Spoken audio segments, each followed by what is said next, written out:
Welcome to Donmar TV News Channel, mga balita sa buwan ng Nobyembre.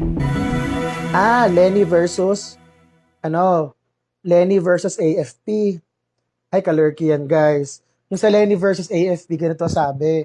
Di ba binalita pala ng GMA, ABS na ibang mga networks na kinontak daw ni Lenny yung militar para sabihan sila noong mga Twitter mga Twitter complaints ng mga flood victims kasi hindi daw sila sinasagot ng gobyerno. Tapos may I deny later on. Sinakyan ni Lenny yun, yung mga reports yun na hindi niya dininay. Tapos nung nagkasubuan na, nung binara na siya ni Pangulo, bigla na niya sinabi na, hindi ko kinontak. Parang, we contacted people on the ground. Napaka-vague nung tinry niya. Tapos umami din ng dulo, tinawag nga pala daw niya yung mga militar doon sa baba. So nagka-problema tayo kasi nagmumukhang tanga ang AFP. Hindi naman sa nagmumukhang tanga, pinagmumukhang tanga ni Lenny yung AFP. Kasi sabi ko, Vice President, kapag binaypas mo yung trabaho ng mga general na to, hindi ka naman ni Commander-in-Chief, hindi ka naman nila Commander-in-Chief, patkupal ka. Diba? So pwede siya mass usurpation of authority. Ano daw? Huwag ka magdadada dyan. Yung mga hinaing i-write mo sa papers. Gago, di ko magsulat. Pinutusan mo pa ako, gago. Gusto ko magsalita, bakit ba? Ang sabi nung isa nagko-comment, huwag ka daw magngangawa dyan, TP. Isulat mo sa papel at ipadala mo sa Malacanang. Wow! Puta ako, nakutos ka. Di ko yung magsulat sa papel. Tangina ka, ikaw magsulat sa Malacanang. Arte mo ha. Makautos ka, kala mo ko nagbayad ng internet ko, gago. Okay, next. So ngayon, pinagmumukha niyang tanga yung AFP. Siyempre, mga general, mga major, mga colonel, mga tumaas siguro BP ng mga lolo mo. Ngayon, nagda-damage control siya. Ang diferensya, kahapon, nakita na, may video pa na may video pa si Lenny na kumakamay sa mga tao. Meron pa siya isang video, hindi siya naka-face mask. Samantalang yung mga hinahawakan niya yung video na wala siyang face mask, pwede kasing lumang video yon. Ang problema, yung mga kinakamayan niya, naka-face mask. So parang wait, pwede itong before the pandemic, pwedeng after the pandemic, pero yung itsura ng audience niya, mukhang during the pandemic. Sabi ko, bobo talaga yung PR team ni Lenny, putya.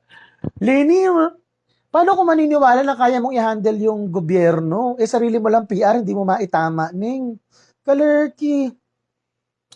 Anyway, troll kanina, binlock ko na lang, isulat ko na lang daw sa papel. Gago, hindi ba't ka nanonood? Alright, tuloy natin.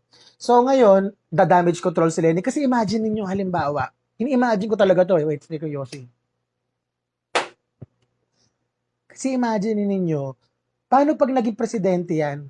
Kunwari paano magiging presidente si Lenny kung yung mismong Armed Forces of the Philippines muryot na muryot sa kanya? Diba? Tandaan mo, pag ikaw ay presidente, ikaw ay commander-in-chief at maraming presidente ang pinatumba dahil ayaw sa kanila ng militar. Diba? Diba si Presidente Marcos, bumagsak nung EDSA kasi bumaliktad si Enrile at saka si Ramos. Diba? Si ERAP, tumumba dahil bumaliktad yung mga general nun, sumay kay GMA. Yung EDSA 3, yung suportado yata yun ng Iglesia yata, parang ganon. Yung EDSA 3, yung laban kay GMA dahil gusto nilang mga supporter ng ERAP, parang ganon. Hindi nanalo, bakit? Kasi walang military support. Sobrang crucial ng militar.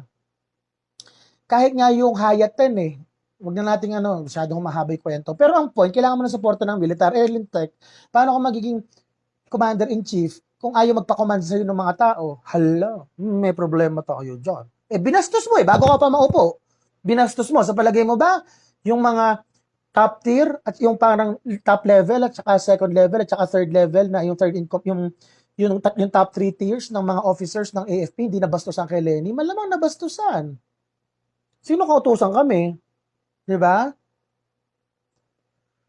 So, dapat po siguro, nagpasa rin po tayo ng batas na maglagay po ng minimum speed, maglagay din po ng, bukod paglagay po ng, dapat po, magpasa rin tayo ng batas na magsiset po ng, bukod po sa minimum internet speed, magsiset din po ng minimum IQ para po sa Vice President, Hindi naman po ako masyadong choosy. Kahit po mga 110 lang yung IQ, pwede na sa akin. 110. Actually, kaya ko pa pong kaya ko pa pong negotiate, ayun, mag-compromise pa. Kahit 100 na lang po yung IQ. Pero wag naman po kamukha kay Lenny na parang 28 lang, baka mas mababa pa.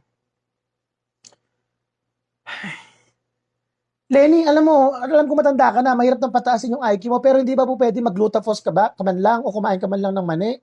At tumaas-taas kahit 4 o 3 points man lang, girl.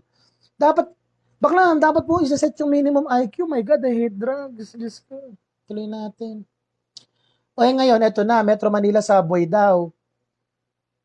Metro Manila Subway, i-open daw ng 2022. Ayun, i-open sa 2022. Pero ang alam ko, parang 3 to 5 stations lang yung bubukas, hindi yung buong subway kasi matagal buuin yan eh. Lalo na ngayon, pandemic pa. Pero at least, may dagdag na sa transportasyon natin. Although, I am not sure. Ang suggestion ko lang, itatext ko mamaya sila, DOTR, sila SecArt. I-suggest ko na baka sakali po pwede i-retrofit na nila yung mga tren. Ibig sabihin po na i-retrofit yung i-take into consideration na po nila yung new normal na kailangan ng distancing. So baka mamaya po pwede cubicle yung MRT. Ewan ko, may siguro industrial designer na makakaisip ng solusyon.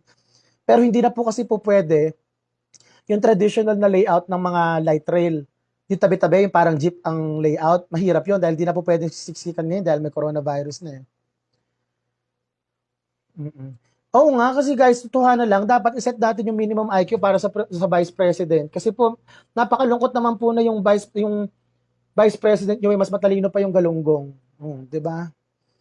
So, sabi ko, yung galunggong, inuulam ko lang yun. Ayoko siya maging Vice President. Parang ganun. 'Di ba nakakalungkot? Alright, next. Random musing. So, ganire. Nakaka-umay. Naumay na kasi kumisa sa vlogging, totoo lang. Tinatamad na rin ako. Nagsisipag lang ako lately kasi parang 8 days ako mabagal yung internet, tapos ngayon lang bumalik. So parang sabi ko, yay, let's go, let's vlog, gano'n.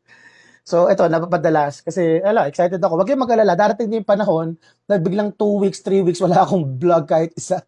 Tatabarin na naman ako, no? Ano daw? Sabi ni Janelle Garcia. Ay, mali. Hindi si Janelle. Sabi ni Mark Romero, sus, kung makarating kayo sa Naga, wala namang nagawa sa amin yung si Lenny Lugaw. Haha. Well, nakakaloka nga kasi dahil pinapalitaw nila ng si Lenny daw ay strong independent woman. Sabi ko, putang na, paano naging independent woman yun? Wala naman siyang ginawa kundi mag-capitalize sa pagkamatay ni Jesse Robredo. O kaya independent ha? Meron bang independent woman na dependent sa legacy ng asawa niya, yung walang sariling hindi tumayo sa sariling paa, nagpagawa pa ng museum para sakyan yung kwento ng asawa? Gets ninyo? Paano naging strong independent woman yon kung dependent siya sa asawa niya para sa kanyang strength? Ano katratado ang strong independent? Hindi ba insulto sa mga feminista yon? Mag-isip-isip nga kayo. Tapos meron pang isa, sinasabi, strong independent woman daw, si Lloyda Nicholas Lewis. I mean, let's be honest here. Hindi naman kagalingan na lawyer si Lloyda. Ang ginawa lang talaga niya, nag-asawa ng mayaman. Tapos ang swerte pa niya, namatay agad yung asawa, so yung bilyon-bilyon ng asawa, lumipat sa kanya. So ang konsepto ba natin ng strong independent woman iintay nating mabalo yung babae, tapos gagamitin yung namatay na asawa para necropolitics? Or, ang strong independent woman ba, ang claim to fame mo, namatay yung asawa mo na mayaman? Hindi ganun ang strong independent woman, guys. Ang strong independent woman, kahit hindi mayaman, kahit hindi makapangyarihan ng todo, yung tumayo sa sarili niyang paa, yung sa kabila ng dagok ng buhay, nakaangat siya sa sarili niyang sikap, hindi yung nakikisakay sa koneksyon. Anong kataratado ang strong independent woman yan? Tangina, huwag niyo nga akong gaguhin. I mean, paano re-respetuhin yung mga ganyan? Diyos ko. Mga bulletproof nyo na mga bulletproof. Alright, next. Eto na. So, frustrated tayo, di ba? Hindi man frustrated, pero irritated tayo dun sa mga paandar ni Lenny. Tapos ako naman, okay. Tingin na natin, tayo, bird's eye view. Okay? Ibig sabihin po ng bird's eye view, parang view from the top. Ibig sabihin ko rito, yung parang, tingnan natin yan in general, yung general scheme of things. So, yung mga latest sa drama ni Lenny, will it change the political landscape? Alam mo yun, magkakaroon ba ng changes sa support sa mga power blocks? Ibig sabihin nito, yung ginawa ba drama ni Lenny, makakuha sa kanya ng boto, makakabawas ba ng boto ng Duterte, o chuchu-chuchu? Sa palagay ko, hindi na-irita, nag-backfire dahil nga doon sa, siya mismo yung nagkakamay doon sa mga tao, putya, naging super spreader pa si ate. So, sabi ko parang, well, nakakairita kasi nakakita ko ng katangahan sa TV at saka sa internet. Pero, in the longer run, wala, dead ma lang, blip lang to sa radar. So, huwag kayo masyado ma-high blood. Huwag kayo masyado ma-high blood kay Lenny. Ako yung parang, nung una, okay, ganito. Ayun, parang nasa eskwelahan ako, tapos meron akong mga kaklase, meron kaming group project, tapos meron akong kaklase na tatanga-tanga, so kailangan, tiisin ko yung katangahan niya kasi kagrupo ko siya. Parang ganon. Nung una, ganoon yung pakiramdam ko kay Lenny, tatanga-tanga na classmate. Pero ngayon, hindi na po, bago na. After 4 years, iba na pananaw ko kay Lenny. Para po siya yung bata na makulit. Alam niyo yun, parang ikaw yung magulang, tapos may anak ka na makulit. Yung naiirita ka sa katangahan ng anak mo, pero naiintindihan mo, kasi bata yun kulang pa sa kulang pa sa disiplina, kulang pa sa isip, bata pa So, ganun yung tingin ko kay Lenny ngayon. I mean, may ginawa na naman bang katangahan niya si Leonor? Yes sir, meron po. Ganun ba? Well, hindi na balita yan. Lagi naman gumagawa ng katangahan yan bata kasi yan, pagbigyan mo na lang. O, ganun din yung akin. Ganun na lang yung pananaw ko sa kanya, batang plastic na walang isip. Ganun na lang. Kaumay. That does not necessarily mean na dahil tatanga-tanga si Lenny, okay na yung lahat ng administrasyon. Alam nyo naman na may mga may mga gabinete nga mismo, may mga special needs. Tingnan mo lang si Secretary Harry Roque, nakakaloka yan. Ito ulit-ulit ko nililinaw kay Secretary Harry Wala po akong personal na galit sa inyo. Tinetext ko pa nga kayo minsan di ba? Noong isang buwan, tinext kita hindi ka nga nag-reply Galit yata sa akin Kasi, ang problema ko kay Secretary Harry, siya ang presidential spokesperson, guys. Presidential spokes.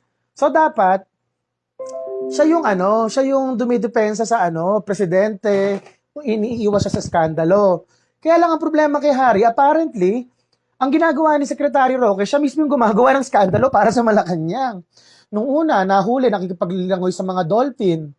Akala ko nga, nung una nga, hindi ako naniniwala na si Secretary Harry yung nasa katabi ng mga dolphin Nung una kong dating nakipicture, ganyan rin, Ikaw, di naman to may dalawang dolphin. Ayun. Sino ba yung nasa gitna? Si ano ba to? Si Secretary Harry Roque ba to? Siya talaga? Siya ba yun? Nagbago na pala. Akala ko butanding. Parang ganun, guys. Hindi ako naniniwala. Akala ko butanding yung kapicture ng mga dolphin Pero si Harry Roque pala yun. Tapos pagkayari, nagkalat daw sa Baguio. Lagi daw nasa Baguio. Balik-balikan. Tapos pagkayari nun, nag-videoke. Habang halos nationwide, pinagbabawal ang videoke. Tapos gitna ng bagyong Ulysses. Yung mga ganong ito na naman tayo. I was living a life full of deaths. Black. So, sabi ko, pagka, kung ganyan ang presidential spokesperson mo na gumagawa ng sariling skandalo, kailangan pa ba ng oposisyon? Hindi na yata kailangan ng Liberal Party. Si Harry Roque na tagagawa ng issue Diba? Diba? Sabi ko, alam mo yung nag-hire ka ng MMDA na tagalinis ng kalsada, pero siya rin yung nagkakalat. Ang problema, hindi naman feeling ko honestly, hindi sinasadya ni Secretary Roque yun. Feeling ko hindi niya sinasadya. Mga honest mistake yun. In fairness pero ang problema, pag presidential spokesperson ka, hindi po pwede yung para kang deer in the headlights. Kailangan aware ka sa mga ganyang mga kailangan aware ka sa ganyang mga repercussions. Yung pag sinabi pong deer in the headlight, yung alam niyo yung mga usa na pag nasa gitna ng kalsada tapos mababangga mo na. Tapos halimbawa ikaw nag-drive ka, jud. Tapos sa harap mo bigla nang may usa sa harap. Tapos Di ba normally pag nasa harap mo aso, sabi mo lang, pupot-putan mo lang, aalis yung aso. Di ba? Aalis na yung aso, tatakbo na para hindi mo masagasaan. Ang deer in the headlights, hindi. Ganyan yan, nagdadrive mo yun.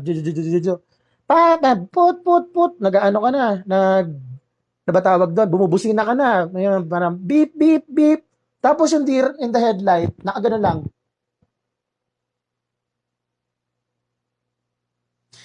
Ayan ka na. Eto na yung kotse. Brum, brum, brum, brum, brum. Siya parang, ayan na, mababangga na ako, mababangga na ako, ayan na, mababangga na ako. Patay. Ganun po yung deer in the headlight.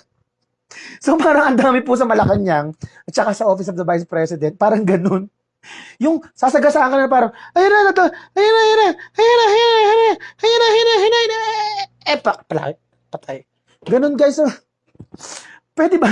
Ano ba? Diba? Hindi ako nagagalit eh. Natatawa na lang talaga ako guys. May kasabihan po kasi tayo. Life is a tragedy to those who feel, a comedy to those who think. Alright? Kasi may isang anak ng politiko na quite mataas ang posisyon ngayon sa gobyerno nung bata na yon. May anak ng isang kilalang politiko. Tapos yung anak na yon, kilala ko, kaibigan ko eh. Tapos nag-text sa akin nung isang mga katarantaduhang ginawa ni Lenny. Tapos sabi ko, dude, huwag ka masyadong magalit dyan, tawanan mo na lang. Basta nasa iyo yung 51% ng suporta ng constituents mo, okay na yan, huwag ka masyadong magalit, tawanan mo na lang yan. Kasi again, life is a tragedy to those who feel, a comedy to those who think.